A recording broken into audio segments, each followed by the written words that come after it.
এটাই হওয়ার ছিল না যে 31শে আগস্টের মধ্যে নিয়োগ প্রক্রিয়া সম্পূর্ণ হবে না।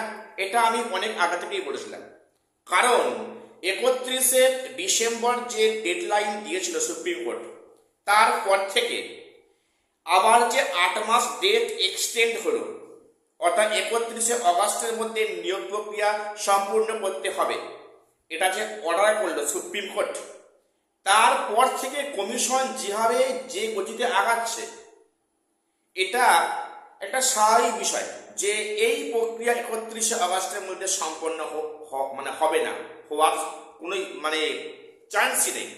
আমি এটি আগে ভিডিও অলরেডি করেছি। তো এখন সেটা কিন্তু একটা প্রায় শিলমোহর করার উপক্রম। একটা অজুহাত খুঁজছিল যেখানে একটা সামান্য ক্লু দেখিয়ে এই প্রক্রিয়াটাকে আরো এক্সটেন্ড করবে, সেই ক্লু পেয়েও গেল। সেটা কি, আমি আজকে সে নিয়ে গুরুত্বপূর্ণ আলোচনায় আসছি। এর ফলে কাদের ক্ষতি কাদের লাভ, আমি সে নিয়ে আলোচনায় আসছি। প্রত্যেকটা চ্যানেলটা সাবস্ক্রাইব করে দিও এসএসসি পিএসসি গুরুত্বপূর্ণ আপডেট পাওয়ার জন্য। দেখো, আজকে কলকাতা হাইকোর্টের দ্বারস্থ হলো স্কুল সার্ভিস কমিশন।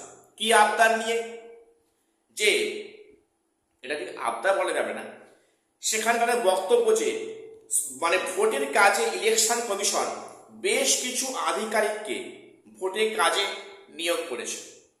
কাজে এই যে প্রক্রিয়াগুলো কন্টিনিউ হচ্ছিল, ভেরিফিকেশন, ইন্টারভিউ, কাউন্সেলিং, এই প্রক্রিয়া আপাতত করা সম্ভব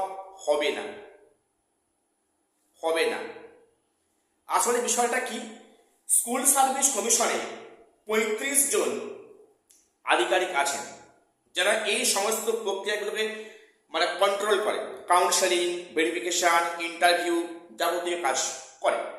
এই 35 জন যে আধিকারিক আছেন, তার মধ্যে 24 জনকে ভোটের কাজে নিয়োগ করা হয়েছে বা নিয়োগ করেছে ইলেকশন কমিশন। থাকে করে কতজন? 11 জন। 11 জন দিয়ে এই কাজ, কাউন্সেলিং, ভেরিফিকেশন বা ইন্টারভিউ, এই কাজ করা সম্ভব হবে না। এটা হচ্ছে কমিশনের একদম অকাট্য যুক্তি। মনে হয় এটার অপেক্ষায় ছিল, সেটা পেয়েও গেছে, কাজ হাসিল হচ্ছে। এখন এখানে এই 11 জন আধিকারিকদের যে কাজ সম্ভব নয়, সেটা পরিষ্কার উল্লেখ করলো এসএসসি হাইকোর্টের কাছে। অর্থাৎ আগে থেকে একটা সারেন্ডার করল যে এই প্রক্রিয়া 31শে আগস্টের মধ্যে সম্ভব হচ্ছে না, এই সমস্যা আছে। কাজেই সেক্ষেত্রে যদি এই ডেডলাইন ক্রস করে যায়, সেক্ষেত্রে যাতে করে এসএসসির উপরে কোনো চাপ আসতে না পারে, সে পথটা ক্লিয়ার করে ফেলল। তোমরা লক্ষ্য করে দেখো, 31শে ডিসেম্বরের পর থেকে কমিশন কিভাবে কাজ করছে, একদম সম্মুখের গতিতে কাজ করছে। তো সেখানেই আমাদের মনে হচ্ছে যে এই 31শে আগস্টের মধ্যে এই নিয়োগ প্রক্রিয়া সম্পূর্ণ হয়তো হবে না।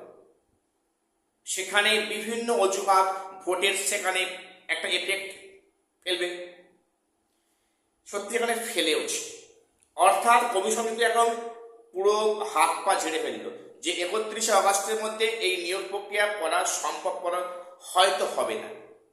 হয়তো মিন্স হবে না, এটা পরিষ্কার যুক্তি। এখন প্রশ্নটা যে সুপ্রিম কোর্ট কি এই মর্মে সায় দেবে? সেখানে ইতিমধ্যে একবার ডেট ফেল হয়েছে, এক্সটেন্ড করেছে 8 মাস। তারপরে কি আবার এক্সটেন্ড করবে, সেটা পরের বিষয়, সেটা কোর্ট ঠিক করবে। তবে কমিশন যাতে কোনো সমস্যায় না পড়ে, তার একটা ধাপ কিন্তু এগিয়ে রাখলো কলকাতা হাইকোর্টে। এখন দেখার বিষয় যে বিষয়টা সুপ্রিম কোর্ট কিভাবে দেখে। এবারে বলি, এর ফলে কাদের ক্ষতি হলো? ক্ষতি হলো সবার, ইন সার্ভিস যোগ্য শিক্ষক প্লাস ফ্রেশার্স 2025। এই প্রক্রিয়া ডিলে হওয়া মানে কিন্তু এদের সবার ক্ষতি, সবার একটা টেনশন, চাপা উত্তেজনা যে আমার চাকরি হবে কিনা, কি ফ্রেশার্স আর সেখানে কি ইন সার্ভিস, প্রত্যেকের একটা সমস্যা কিন্তু কারণ, মাথা ব্যথার কারণ কিন্তু হবে। এবং হয়তো এই ডেট পুনরায় বাড়লেও বাড়তে পারে, সেটা এই মুহূর্তে বা সেটা আমি বলার কেউ নয়, সেটা কোর্ট ঠিক করবে। সেটা কোর্টের হাতে আছে যে এই ডেটটা আরো এক্সটেন্ড হবে কিনা, হলে কত মাসের হবে, সেটা কোর্ট ঠিক করবে। আপাতত কিন্তু এই নিয়োগ প্রক্রিয়া নিয়ে একটা সংশয় নতুন করে তৈরি হয়েছে। হয়তো এই নিয়োগ প্রক্রিয়া 31শে অগাস্টের মধ্যে সম্ভব হবে না সম্পূর্ণ করা। তো এটুকু আপডেট দেওয়ার ছিল। সবাই চ্যানেলটা সাবস্ক্রাইব করে দিও এসএসসি পিএসসি আপডেট পাওয়ার জন্য। আর শেষ করলাম, দেখা হচ্ছে পরের কোনো ভিডিওতে।